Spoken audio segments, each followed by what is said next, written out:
दोस्तों अगर आप भी रोहित शर्मा और सरफराज खान को शानदार खिलाड़ी मानते हैं तो वीडियो को लाइक जरूर कीजिएगा। दोस्तों इंग्लैंड के खिलाफ दूसरे टेस्ट के पहले दिन ही भूखे शेर की तरह दहाड़े कप्तान रोहित शर्मा तो उनके साथ मिल डेब्यूटेंट सरफराज खान और यशस्वी जायसवाल ने भी अपने बल्ले का ऐसा जौहर दिखाया कि 3 खिलाड़ियों ने शतक ठोककर एक नया कीर्तिमान स्थापित कर दिया। तो आखिर किस बल्लेबाज ने बनाए हैं कितने रन, आखिर कैसे उनकी तूफानी बल्लेबाजी के आगे इंग्लैंड की टीम पहले दिन ही घुटने पर आ गई, किस खिलाड़ी ने ठोका सबसे तेज शतक, डेब्यू पर ही सरफराज ने खेली कितने रनों की दहशतगर्द पारी, इन तीनों की घातक बल्लेबाजी का पूरा वीडियो हम आपको दिखाएंगे ही। लेकिन उससे पहले आपको क्या लगता है कि सरफराज, जायसवाल और रोहित में कौन सबसे बेहतरीन बल्लेबाज है? अपनी राय नीचे कमेंट बॉक्स में जरूर दें। दोस्तों दूसरे टेस्ट मैच का जबरदस्त घमासान एक बार फिर शुरू हो चुका है। विशाखापट्टनम के मैदान पर सरफराज खान की एंट्री से टीम इंडिया की पुरानी ताकत वापस आ चुकी है। हर कोई उनसे लाजवाब प्रदर्शन की उम्मीदें लगाए बैठा था। एक बार फिर टॉस के बॉस कप्तान रोहित शर्मा बने। उन्होंने टॉस जीतकर पहले बल्लेबाजी करने का फैसला किया, जहां पर एक तरफ इंग्लैंड ने सोचा था कि पिछले मैच की तरह वो एक बार फिर भारतीय बल्लेबाजी क्रम को तहस नहस कर देंगे, लेकिन इस बार तो टीम इंडिया नए जज्बे और जुनून के साथ उतरी थी और शुरुआत में ही इसका नजारा हमें देखने को मिल गया। कप्तान रोहित शर्मा यशस्वी जायसवाल के साथ टीम इंडिया को धाकड़ शुरुआत दिलाने के इरादे से उतरे थे। आधे रोहित शर्मा ने मार्क वुड की गेंद पर विकेट के सामने तीर की तरह सीधी स्ट्रेट ड्राइव से चौका बटोर कर अपने तेवर इंग्लैंड को दिखाने शुरू कर दिए थे। दूसरी तरफ जायसवाल ने भी 3 रन दौड़कर अपनी पारी का आगाज कर दिया था। फिर इन दोनों खिलाड़ियों ने पीछे मुड़कर नहीं देखा। क्लासिकल टेस्ट मैच के अंदर दोनों खिलाड़ियों ने अपनी अपनी शुरुआत की, संभलकर बल्लेबाजी करते हुए अर्धशतकीय पार्टनरशिप बनाई। तो देखते ही देखते 21वें ओवर की आखिरी गेंद पर जो रूट के खिलाफ आगे बढ़कर रोहित ने बेहद शानदार अंदाज में छक्के से न सिर्फ 50 पूरा किया बल्कि यशस्वी के साथ शतकीय पार्टनरशिप को भी अंजाम दिया। इन दोनों खिलाड़ियों के बीच साझेदारी का तोड़ पहले सेशन में तो इंग्लिश खिलाड़ी नहीं निकाल पाए। जायसवाल ने भी अपने कप्तान का बखूबी साथ निभाया और फॉर्म में वापसी करते हुए इस खिलाड़ी ने भी अपने अर्धशतक के आंकड़े को पार कर लिया था। वो शानदार टच में नजर आ रहे थे। पहले सेशन का अंत आ चुका था, जहां टीम इंडिया ने 29 ओवर खेलकर 170 रन बनाए थे। दोनों खिलाड़ी अर्धशतक बनाकर खेल रहे थे। इंग्लिश टीम को इन्होंने एक भी सफलता हासिल नहीं होने दी थी। लंच के बाद मैदान में दोबारा उतरते ही रोहित ने गेंद को बाउंड्री नहीं सीधे स्टेडियम के बाहर मारकर तूफानी छक्के से इस सेशन की शुरुआत की थी। दोनों खिलाड़ियों ने मैदान में आते ही आक्रामक रुख अपनाया था। देखते ही देखते यशस्वी जायसवाल ने जैक लीच की गेंद पर बेहतरीन चौका लगाकर अपना तूफानी शतक केवल 131 गेंद पर पूरा कर लिया। टीम इंडिया बेहद मजबूत स्थिति में आ चुकी थी, पर उनकी रणनीति ज्यादा लंबी नहीं चल पाई। जायसवाल जो रूट के जाल में फंस गए और एलबीडब्ल्यू होकर उन्हें पवेलियन लौटना पड़ा। उन्होंने 134 गेंद पर बेहतरीन 102 रन बनाए थे, जिसमें 2 छक्के तो वहीं 9 चौके भी शामिल थे। उनके रूप में टीम इंडिया को पहला झटका लगने के बाद अब मोर्चा संभालने के लिए मैदान में डेब्यूटेंट सरफराज खान कदम रख चुके थे। अब मैदान पर एक तरफ जहां खुद कप्तान रोहित थे तो वहां दूसरी तरफ सरफराज इस मौके पर चौका नहीं सीधा छक्का मारने की फिराक में उतरे थे। इंग्लैंड को लगा था कि पहले विकेट के बाद वो भारतीय टीम पर दबाव बनाएंगे, पर इन दोनों खिलाड़ियों ने तो अगले कुछ घंटों में वो किया जिसका अंदाजा अंग्रेजों को था ही नहीं। रोहित एक तरफ अर्धशतक बनाकर खेल रहे थे तो वहीं सरफराज ने आक्रामक अंदाज में तूफानी छक्के से अपने इंटरनेशनल करियर की शुरुआत की। तो फिर टेस्ट के T20 बनाते हुए चौके छक्कों की झड़ी लगा दी। जी हां दोस्तों, एक के बाद एक सरफराज ने टीम हार्टले की 3 गेंद पर 2 चौके तो वहीं एक तूफानी छक्का भी ठोक मैदान में गदर मचा दिया। उनकी बल्लेबाजी देखकर तो जहां रोहित भी दंग थे तो वहीं इंग्लैंड के तो पैरों तले जमीन खिसक गई थी। उन्हें अंदाजा ही नहीं था कि आखिर ये हो क्या रहा है। इन दोनों ने तो अंग्रेजों की नाक में दम कर दिया था और चाहे तक उन्होंने इंग्लैंड को कोई और सफलता हासिल नहीं होने दी। सरफराज का ये विध्वंसक रूप देख ऐसा लग रहा था वो केवल अंग्रेजों पर अपना गुस्सा उतार रहे हैं। वुड की गेंद पर 2 रन से लेकर उन्होंने केवल 47 गेंद पर अपना पहला अर्धशतक भी ठोक दिया था। भारतीय टीम ने टी ब्रेक तक 382 रन बना लिए थे तो वहीं सरफराज 78 रन बना चुके थे। लेकिन दोस्तों असली जलवा तो कप्तान रोहित ने दिखाया था, जिन्होंने न केवल अपना शतक पूरा किया बल्कि 147 रनों के स्कोर तक भी पहुंच चुके थे। चाय के तुरंत बाद वापसी करते ही एक बार फिर रोहित ने अपने बल्ले की चमक से पूरे क्रिकेट जगत को नतमस्तक कर दिया। उन्होंने हिटमैन वाले अवतार में शानदार कवर ड्राइव से चौका बटोरकर 150 रनों का जादुई आंकड़ा पूरा किया, जिस पर पूरे स्टेडियम ने खड़े होकर तालियां बजाई। वहीं उनके साथ ही सरफराज को रोक पाना भी इंग्लैंड के बस की बात नहीं हो पाई।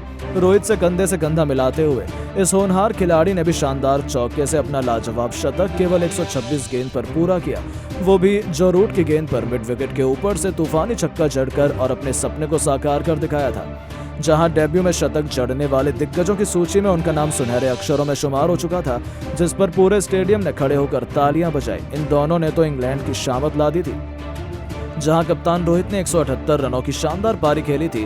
अपनी इस विध्वंस पारी को उन्होंने 10 खौफनाक छक्के तो वहीं 11 चौकों से सजाया था।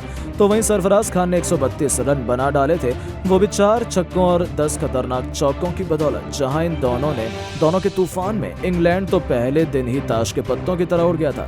इन दोनों ने मिलकर टीम इंडिया को 450 रनों के पार पहुंचा दिया।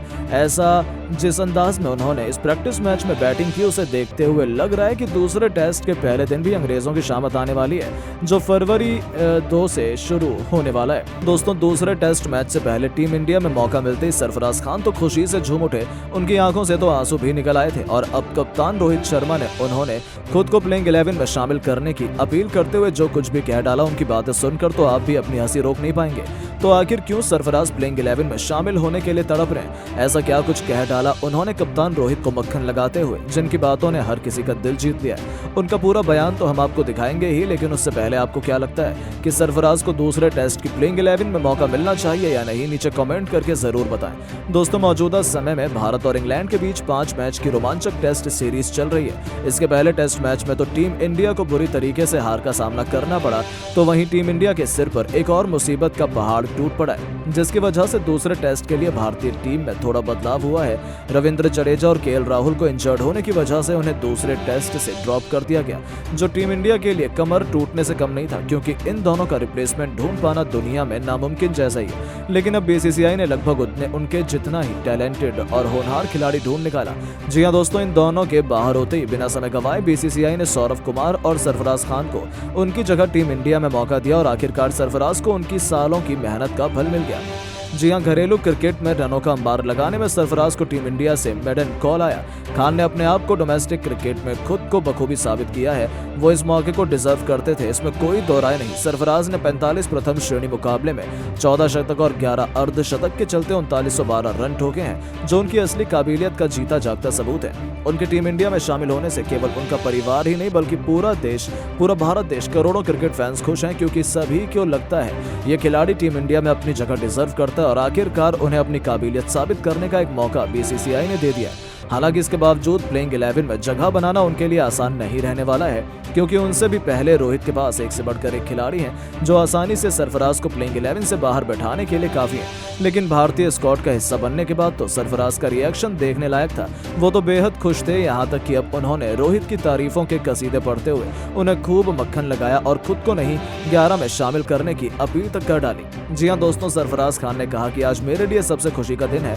अपने देश के लिए खेलना हर एक खिलाड़ी का सपना होता है। पहले दिन से जब से मैंने अपने हाथों में बैट थामा, हमेशा से मेरा केवल एक ही लक्ष्य था, अपने देश की जर्सी पहनकर विरोधी टीम के खिलाफ धमाकेदार परफॉर्मेंस करना और तिरंगे को शान से लहराना। मैं इस मौके के लिए कप्तान रोहित शर्मा और बीसीसीआई को खूब धन्यवाद देना चाहता हूं। मैं भरोसा दिलाता हूं कि मैं उन्हें निराश नहीं करूंगा। तो केवल इतना ही नहीं, आगे उन्होंने रोहित की तारीफों के कसीदे पढ़ते हुए कहा कि रोहित शर्मा एक महान खिलाड़ी और कप्तान हैं। वो बचपन से मेरी प्रेरणा रहे हैं। उन्हें खेलते हुए देखकर ही मैं बड़ा हुआ हूँ और अब उनके साथ खेलने का मौका मुझे मिला है। इससे बड़ी खुशखबरी मेरे लिए और क्या हो सकती है। मुझे पता है प्लेइंग 11 में जगह हासिल करना आसान नहीं है, लेकिन कप्तान रोहित को मुझ पर भरोसा है।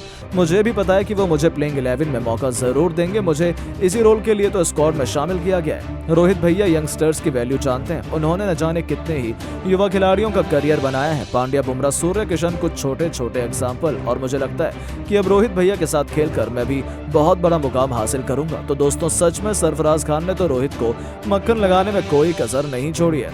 दोस्तों, जहां एक तरफ भारत के स्पिन गेंदबाजों का खौफ इंग्लैंड में पहले से ही था, तो वहीं अब विशाखापट्टनम की पिच देखकर तो इंग्लैंड के होश ही उड़ गए। यहाँ तक कि दुनिया भर के कई बड़े खिलाड़ी भी पिच रिपोर्ट देखकर दंग रह गए।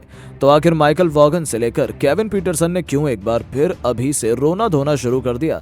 आखिर ऐसा क्या कुछ कहा कि पॉन्टिंग से लेकर धोनी और सचिन तेंदुलकर ने, जिनकी बातों ने इस इंडिया इंग्लैंड दूसरे टेस्ट के रोमांच को दोगुना कर दिया? इन सब के बयान तो हम आपको दिखाएंगे ही, लेकिन उससे पहले आपको क्या लगता है कि इंडिया और इंग्लैंड में कौन विशाखापट्टनम में बाजी मारेगी? अपनी राय नीचे कमेंट बॉक्स में जरूर दें।